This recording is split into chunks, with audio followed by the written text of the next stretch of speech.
Finlay. Thank you. To ask the Scottish Government what recent discussions it's had with ScotRail regarding returning rail services to pre-pandemic levels. Minister Gilruth. Throughout the pandemic, Transport Scotland officials have worked closely with the rail industry via the Rail Recovery Task Force to ensure that scheduled train services have met overall passenger demands. And whilst passenger demand remains well below that seen prior to the pandemic, I fully expect ScotRail to keep its timetable under review with scope to adapt where feasible to provide the most reliable service for passengers. Russell Finlay. Thank you for that answer. The Minister omitted to mention that today ScotRail revealed that from next week nearly one-third of their services will be cut. That's 600 daily services across Scotland, and at this rate they'll have more ferries than trains.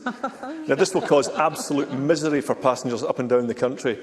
Minister, do you share ScotRail's view that the unions and drivers are to blame?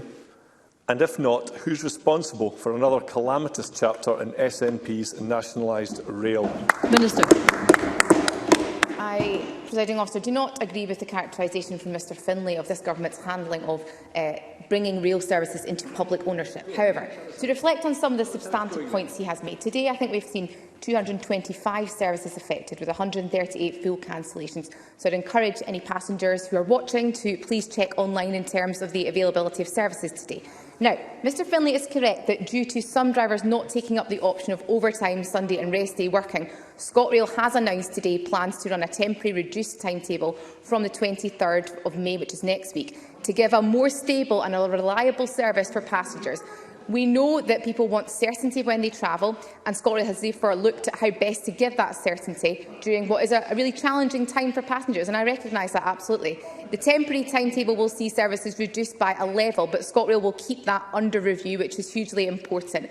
And I think it is worth saying that an extension to the rest day working arrangements and additional payments for staff was negotiated with ASLEF, and it continues to be in place until October of this year. But again, I would just appeal to trade unions who, of course, campaigned so strongly for public ownership to come back to the table to negotiate an agreement so that we can deliver on the timetable expectations, which should have been coming forward, of course, from last week with the new timetable.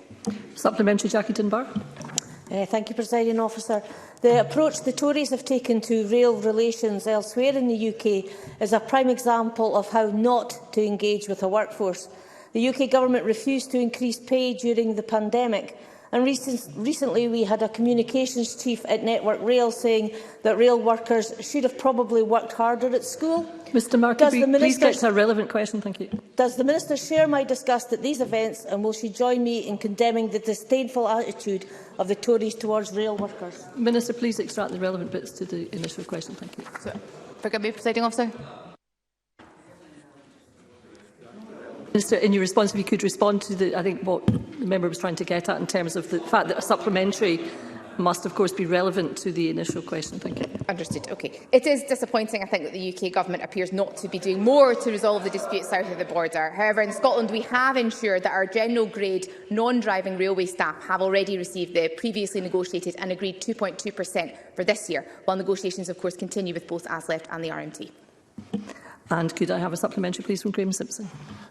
Many thanks. Can the Minister tell us how long the devastating 30% cut in services will go on for? Minister. As I have already alluded in my response to Mr Finlay, the situation will be kept under review. I think it is worth saying that, of course, without COVID and the impact on training, ScotRail would have trained an extra 130 drivers by this point. That would have eliminated ScotRail's need for drivers to work overtime and rest days. But I will be speaking to ScotRail later this week to ask for that update that Mr Simpson has requested, and I'd be more than happy to share any further details on that with him. Before I turn to the next question, 5, could I please have less commentary from a sedentary position and a bit more courtesy and respect on the part of all members to each other? Thank you. Question